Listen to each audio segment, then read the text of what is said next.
좋고요. 그렇게 해주시면 좋겠습니다. 오늘 금요 성서정과입니다. 믿음, 회개, 행동 이라는 제목으로 말씀을 좀 나누겠습니다. 오늘 본문은 우리 어제 목요일 본문에 이어서 요단강 동편의 세 지파가 등장합니다. 그러니까 계속 여호수아 말씀이 어제, 오늘, 내일까지 구약 성서정과는 그 본문으로 되어 있어요. 그래서 어제도 나오고 내일까지 이 부분이 나오기 때문에 지도를 보시면서 상황을 좀 보면 좋을 것 같습니다. 누르게 해주세요. 원래대로 해주시면 됩니다.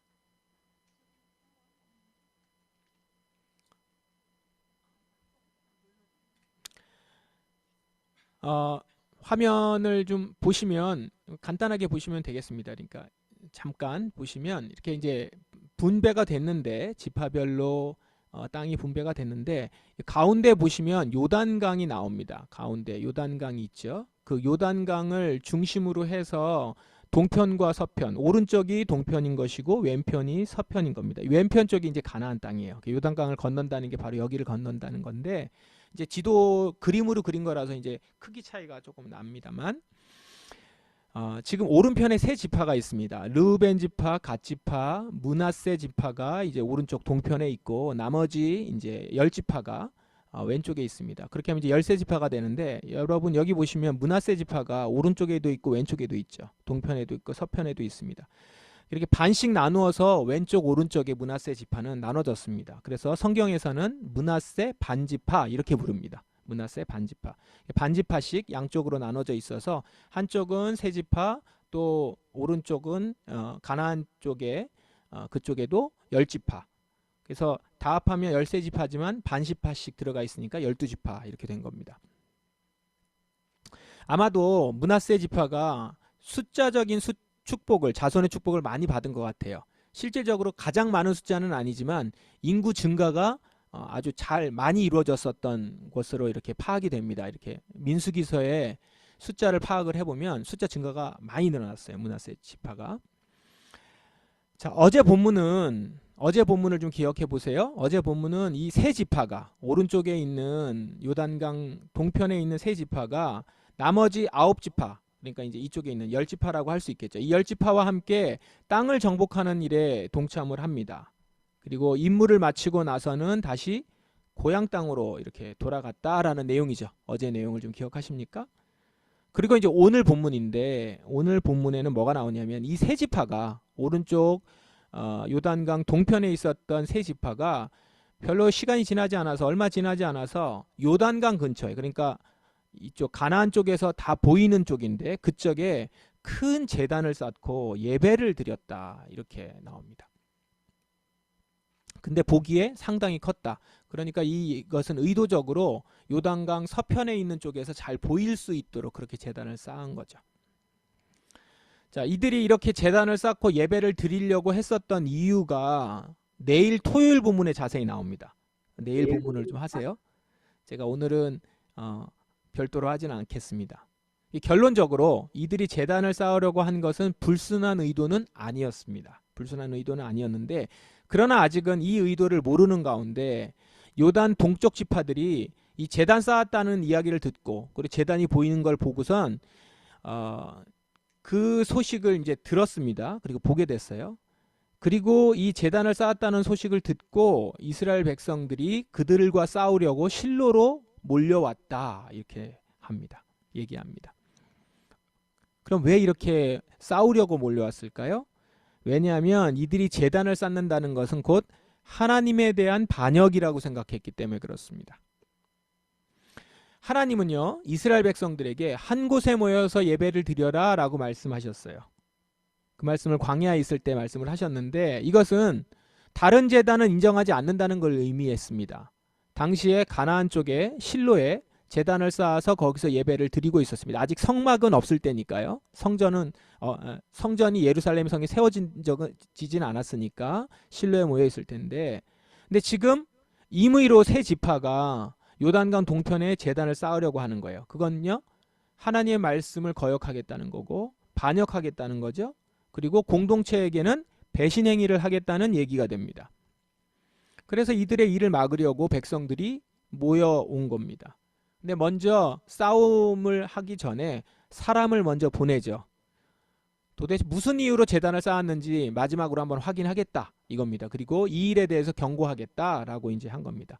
대표로 보낸 사람이 누구였냐면 비느하스였습니다. 제사장 엘르아살의 아들 비느하스. 이 비느하스는 당시 이스라엘에게는 영웅과 같은 사람입니다. 이스라엘 백성들이 광야에서 모압 여인들과 집단으로 이렇게 음행과 우상 숭배를 자행하다가 하나님의 진노를 받게 된 적이 있습니다. 이때 비느하스가 한 커플을 본보기로 처형함으로써 역병이 이스라엘에서 멈추게 되었다. 이렇게 이제 나오거든요. 이후로 비느하스는 지도자로서의 역할을 그 이스라엘 사람들 가운데 했었던 것 같습니다.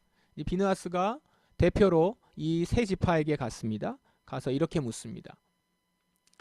여러분은 어찌하여 이스라엘의 하나님께 이런 악한 일을 하였소? 어찌하여 여러분은 오늘날 여호와를 떠나 여러분들을 위해 제단을 쌓고 여호와께 범죄하려 하시오? 이렇게 지금 이들이 악한 일을 했다. 범죄하려고 했다라고 얘기를 하죠. 그리고 이런 악한 일에 대해서는 어떤 결과를 가져오는지 경고합니다. 부올에서 있었던 일을 모르시오? 우리는 그 죄 때문에 아직도 괴로움을 겪고 있어. 그 일 때문에 하나님은 많은 이스라엘 사람들을 병들게 하셨어. 여기서 이제 부올에서 있었던 일을 얘기합니다. 이 부올에서 있었던 일이 아까 제가 말씀드렸던 비느하스가 해결했던 그 사건입니다. 이스라엘이 모압 여인들하고 집단으로 음행과 우상 숭배를 자행해요. 그래서 하나님이 진노로 역병을 돌게 했고 이로 인해서 24,000명이 죽습니다. 이 일은 이거를 이제 비느하스가 해결을 하는 단초를 제공을 했지만 이 일은 아직까지 이스라엘 사회에 아픔이 되고 있죠. 수많은 사람이 죽었지 않습니까? 그리고 많은 혼란이 있었죠. 그리고 너무 부끄러운 일이었기 때문에 그런 아픔이 있었는데 그 일을 모르냐라고 지금 얘기하는 거죠. 지금 세 지파가 제단을 쌓은 게 자칫 하나님의 진노로 이스라엘 사회에 큰 진노를 일으켜서 공동체를 흔들 수 있는 일이다라는 겁니다. 그러면서 비느하스는 또 하나의 사건을 말합니다. 그것만 얘기한 게 아니라 세라의 증손인 아간은 여호와께 완전히 바쳐야 할 것을 바치지 않고 범죄하였고 그래서 이스라엘 사람 모두가 벌을 받았소. 아간의 죄 때문에 죽은 사람이 그 사람 하나뿐이겠소? 라고 얘기하죠. 아간의 범죄. 이건 더 유명한 일이죠. 이거는 여러분들도 익히 들어서 아실 겁니다. 여리고성을 공격할 당시에 하나님은 여리고성이 무너지면 성 안에 있는 어느 물건도 개인적으로 취하지 말라라고 하셨죠. 그러나 아간은 이 명령을 어기고 외투 한 벌, 은 200세겔, 금 50세겔을 몰래 취해서 숨겼습니다. 하나님은 아간의 범죄에 진노하셔서 다음 성이 이제 아이성이었는데 아이성 공격할 때 이스라엘을 패하게 했습니다. 이 일은 가나안 점령 계획에 차질을 가져다 준 사건이었습니다. 비느하스는 지금 이 두 사건, 부올의 일과 이 아간의 범죄, 이 일을 얘기하면서 지금 세 지파가 별도로 제단을 세운 일이 그와 비슷한 거라는 거죠. 세 지파의 행동이 이런 것이다 라는 겁니다. 그러면 비느하스의 말을 통해서 볼 수 있는 게 무엇인가요? 우리가 한 주간 성서정과에 나오는 주제를 믿음, 회개, 행동과 행동 이렇게 주제를 정했는데요. 이것과 연결해서 한번 보시자면 비느하스의 말을 통해서 우리에게 전해주고 있는 의미는 이것입니다. 첫 번째, 믿음의 사람들은 회개한 자답게 변화된 행동을 가져야 한다라는 것입니다. 믿음의 사람들은 회개한 자라면 회개한 자답게 변화된 행동을 가져야 한다. 이스라엘 공동체는 세 지파에게 믿음으로 회개했으니 그에 맞는 행동을 보이라 라고 요구합니다. 이스라엘은 믿음으로 함께 나왔고 하나님께로 돌이켜서 회개한 공동체였습니다. 하나님과 언약을 맺은 언약 공동체라는 겁니다. 그렇기 때문에 언약 공동체답게 변화된 행동을 하는 것이 마땅하다라는 겁니다. 믿음의 사람들은 회개한 자이고 회개한 자는 그에 맞는 변화된 행동이 있음을 보여주는 거죠. 그러니까 변화된 행동답게 그렇게 행동해야 된다. 지금 여단간 동편에 있는 당신들 변화된 행동답게 하나님 언약에 맞게 행동해야 된다. 약속을 알지 않느냐. 임의로 행동해서는 안 된다. 라는 얘기를 요구하고 요청하고 있는 것이죠. 그리고 또한 오늘 본문을 통해서 알 수 있는 한 가지가 더 있습니다. 그게 뭐냐면 믿음의 행동은 공동체와 연결되어 있다는 겁니다. 지금 가나안 땅의 10지파가 저 요단강 동편의 세 지파에게 이렇게 이 일 갖고 들고 일어난 이유가 뭡니까? 뭐 세 지파가 잘못할 수 있죠. 근데 뭐 잘못한 걸 갖고 왜 이렇게 나머지 10지파가 이 일을 갖고 들고 일어납니까? 왜냐하면 세 지파와 10지파는 한 공동체이기 때문에 그렇습니다. 어떻게 보면 남의 일에 간섭하는 것일 수 있잖아요. 요단강 동편에서 일어난 일이니까 너희들끼리 알아서 해라. 어떻게 저런 일을 하냐 하면서 이렇게 혀를 끌끌 차고 끝날 수 있을 수 있다 생각할 수 있는데, 이거를 이스라엘 지파는, 다른 지파들은 남의 일이라고 보지 않는 것입니다. 한 공동체라는 거예요. 왜 그러냐면 하나님이 12지파를 한 공동체로 하셔서 언약을 맺으셨기 때문에. 그래서 어느 지파든지 하나님께 불순종하면 그 책임은 그 지파만 지는 게 아니라 다른 지파도 함께 지게 된다는 거예요. 즉 지금 세 지파가 하나님께 반역하면 그거는 세 지파만의 문제가 될 수 없다는 것입니다. 그러면서 얘기한 게 부올과 아간의 범죄였어요. 죄를 지은 사람만 책임진 게 아니잖아요. 공동체 전체가 책임을 졌단 말이에요. 부올의 사건, 그 음란한 행동을 한 사람들만 죽은 것이 아니라 더 많은 사람들이 죽고 이스라엘 전체의 수치스러움과 아픔이 되었단 말이죠. 공동체 전체의 책임이라는 거죠.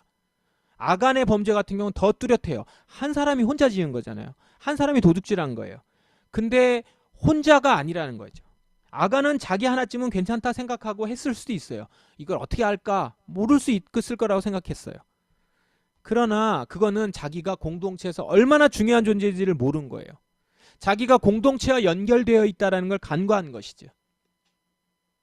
이런 거죠. 내가 지금 오른손으로 도둑질을 하면 오른손이 잘못한 거예요? 오른손만 잘못한 겁니까? 내가 잘못한 거죠. 내가 도둑질한 거지 않습니까? 오른손만 감옥에 가는 게 아니죠. 내가 감옥에 간단 말이에요. 그러니까 이렇게 보는 겁니다. 한 사람의 불순종은 공동체 전체가 불순종한 것이다. 이거를 이스라엘 사람들은 알았고 지금 오늘 말씀 그걸 우리에게 보여주고 있는 겁니다. 공동체 전체 책임이라는 거예요. 공동체 전체 책임이란 이런 것이다. 한 사람의 죄가 그 사람으로 끝나지 않고 그 죄의 책임을 공동체 전체가 감당하게 된다. 이스라엘은 지금 세 지파가 하나님의 뜻을 어긴다고 보았기 때문에 그것은 우리 전체의 문제가 되는 것입니다. 이렇게 공동체는 서로 힘이 되어주는 관계이기도 하고 또 서로의 짐을 덜어주는 관계로 묶여 있습니다. 지금도 하나님은 우리를 공동체로 묶어주셨고 그 공동체를 향해서 하나님은 약속하시고 말씀하셨어요. 그래서요, 우리는 신앙생활을 하면서 개인적으로 하나님을 만나지만 항상 공동체로 묶여 있는 겁니다. 믿음 생활에서 공동체 생활은 뗄래야 뗄 수 없는 것이다. 이것을 오늘 말씀은 보여주고 있습니다. 이 말씀을 오늘 우리가 한번 적용을 해보십시다. 하나님을 주님으로 믿고 우상을 섬기던 자리에서 돌이켜 회개한 자들, 그 사람들은 이제 주님의 명령을 지킬 수 있는 자들인 거예요. 지킬 수 있는 자들이기 때문에 이제 하나님은 오늘 우리에게 그 지킬 수 있는 믿음의 행동들을 요구하십니다. 우리는 예수를 믿고 내가 주인인 삶에서 돌이켜 회개해서 하나님을 주인으로 섬기는 자들인 거예요. 이제 나만을 바라보고 내가 주인인 것에서부터 돌이켜서, 이게 회개잖아요. 돌이켜서 하나님을 주인 삼는 자들이에요. 그런 우리에게 하나님은 그 믿음대로 행하도록 요구하시는 거예요. 너희들이 나에게 돌이켰으니 이제 내 말을 들으라라는 것이죠. 그렇게 우리는 할 수 있는 자들이라는 겁니다.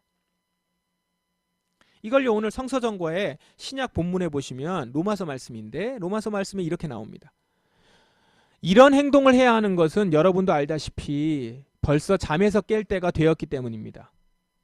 이 말씀하고 어제 여러분 목요일 성서전과 데살로니가 전서 말씀과 연결해 보자면 어제 말씀에 이렇게 말씀이 있어요. 여러분은 빛의 아들들로 낮에 속한 자들이니, 빛의 아들들로 낮에 속한 자들이니 낮이 다가옴으로 깨어 일어나 낮의 사람처럼 행하여야 한다라는 거예요. 지금 이 로마서 말씀하고 같죠. 왜 잠에서 깰 때가 됐으니까 이런 행동을 해야 되느냐? 여러분들은 낮에 속한 자들이라는 거예요. 유사한 말씀이 여기에 있어요. 밤이 거의 다 지나 낮이 가까웠습니다. 그러므로 어둠의 행실을 벗어버리고 빛의 갑옷을 입읍시다. 로마서 버전은 이렇게 돼 있죠. 그러면서 낮에 활동하는 사람처럼 단정히 행동합시다. 그럼 단정히 행동하는 낮의 활동이 뭐예요? 그 뒤에 본문이에요. 난잡한 유흥을 즐기지 말고, 술 취하지 말고, 성적으로 문란하거나 태폐적인 생활을 버리고, 다투지 말고, 질투하지 말고. 근데 이거는 하나의 예죠. 낮의 활동으로서의 예들이고요. 이 외에도 해야 될 것, 하지 말아야 될 것들은 참 많을 겁니다. 그리고 시대마다 조금씩 다를 수 있어요. 근데 이런 모든 것들, 낮의 행동으로 하지 말아야 될 것, 그러니까 밤의 행동들, 우리가 따르지 말아야 할 행동들을 안 하기 위해서는 어떻게 해야 되느냐? 주 예수 그리스도로 옷 입으십시오. 주 예수 그리스도로 옷 입으셔야 합니다. 우리가 예수 그리스도로 옷을 입으면 죄의 본성이 바라는 정욕을 만족시키는 생각을 하지 않을 수 있다는 것이죠. 계속해서 우리는 예수 그리스도로 옷 입고 예수 그리스도로 옷 입는다는 것, 뭐 여기 오늘 말씀에 같이 연결해서 보자면 빛이신 예수 그리스도로 우리가 옷을 입고 빛의 자녀로 낮의 활동을 하는 거잖아요. 그러면 밤의 활동들 그리고 악한 활동들은 하지 않게 되는 것이죠. 그렇게 할 수 있는 것은 내가 예수 그리스도로 옷을 입을 때, 오늘 아까 첫 번째 기도했듯이 예수 그리스도의 보혈로 우리를 정결하게 할 때 우리는 악한 행동들, 그것이 어떤 것이든 그런 것들을 하지 않을 수 있게 된다는 것입니다. 하나님을 믿고 옛 생활로부터 돌이켜서 회개한 자로서 우리는 이제 예수로 옷 입고 그분께 연합하여 살아갈 수 있는 자들이 된 것입니다. 그리고 그러면 우리는 능히 하나님의 명령을 지킬 수 있습니다.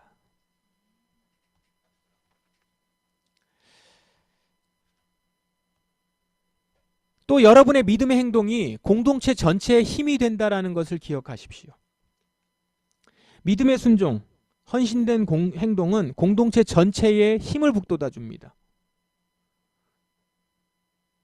반대로는 불순종하는 것, 믿음이 아닌 행동은 공동체에 손해를 끼친다는 걸 기억하셔야 돼요. 여러분이 예수 그리스도로 옷을 입고 다니면 그냥 나만 그냥 경건한 생활을 잘하고 끝나는 것이 아니라 다른 이들에게도 힘이 되고 공동체를 힘을 북돋아 준다는 거죠. 예수 그리스도로 옷 입은 한 사람을 보면서 도전이 되고 힘이 되고, 내가 술 취하지 않음으로 인하여서 다른 사람에게도 영향을 미치고. 근데 반대로 내가 예수 그리스도로 옷을 입고 있지 않아요. 내가 믿음을 가졌다고 말은 하는데 그렇게 생활하지 않으면 공동체에게도 덕이 안 될 뿐만 아니라 힘을 잃게 만들기도 하고 혼란을 주죠. 예수 믿는 게 저런 것인가? 특별히 연약한 사람들에게 있어서는 그 모습을 보면서 내가 지금 잘 가고 있는 건가? 혼란을 줄 수 있다는 것이죠.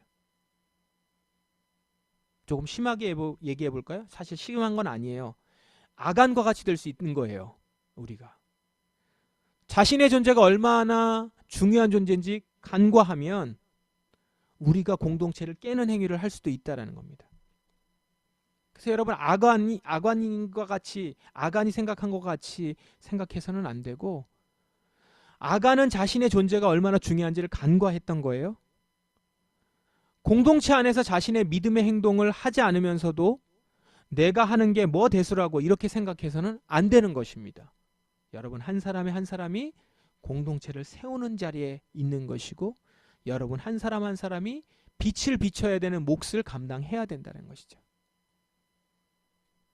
만일 여러분이 공동체 안에서 믿음의 행동을 하지 않고 있는데도 공동체가 아무 문제가 없어 보인다면, 뭐 내가 지금 잘 못해도 공동체 별로 문제 없지 않아? 이렇게 한다면 그것은 그 사람의 몫을 다른 사람이 더 많은 희생과 헌신으로 채우고 있는 것이라는 것을 알아야 합니다. 그걸 안 하는 사람의 몫을 다른 사람이 하고 있는 거예요. 여러분이 해야 되는 일을 하지 않으면 그 일을 다른 사람이 희생적으로 해야 되는 것이죠. 그러다가 결국은 다 같이 쓰러지겠죠. 말씀을 정리하겠습니다. 우리는 주 예수 그리스도를 구세주로 믿고 옛 생활에서 돌이킨 자로 변화된 행동을 해야 합니다. 우리는 그 일을 할 수 있는 자들이 되었습니다. 또 그 믿음의 행동이 우리의 공동체를 지키고 살린다는 것을 기억해야겠습니다. 우리 각자가 믿음으로 변화된 행동을 할 때, 그렇게 공동체를 위해서 각자가 맡겨진 의무를 다할 때 서로에게 힘이 되는 성도로 살아갈 수 있습니다. 낮에 속한 사람으로 깨어서 주님의 뜻을 실천하면서 공동체를 위로하고 격려함으로 몸된 공동체에 힘이 되는 사람으로 우리 한 사람 한 사람, 여러분 모두가 서 있을 수 있기를, 우리 한 사람 한 사람이 예수 그리스도로 옷 입고 믿음으로 회개하여 변화된 행동을 하는 사람으로 공동체에 유익이 될 뿐만 아니라 공동체에 힘을 주며 주님께서 언약을 맺으신 대로 살아가며 그 안에서 빛된 존재로 살 수 있는 우리 한 사람 한 사람 되시기를 주님의 이름으로 축원합니다. 함께 이 시간 우리 기도하겠습니다. 말씀을 의지해서 이 시간 기도하십시다. 주님, 저는 주 예수를 구세주로 믿고 옛 생활에서 돌이킨 사람입니다. 이제 변화된 행동을 할 수 있는 자들이 되었으니 주님, 제게 요구된 행동을 하길 원합니다. 빛된 존재로 낮에 활동하는 자 예수 그리스도로 옷 입고 살아가게 하옵소서. 그리고 주여, 내가 하는 이 행동이 우리 공동체를 살리는 일임을 기억하게 하시고, 혹 내가 이 일을 간과하고 내가 해야 될 일들을 하지 않을 때 우리 공동체가 해로우며, 또한 이 일을 내 몫을 다른 사람이 감당해야 되는 자리에 있다는 걸 기억하며 내 자리를 감당하게 하옵소서. 넉넉히 할 수 있을 줄 믿습니다. 저에게 이 일을 감당할 수 있도록 더 큰 능력과 힘을 허락하여 주옵소서. 다 같이 통성으로 기도하겠습니다.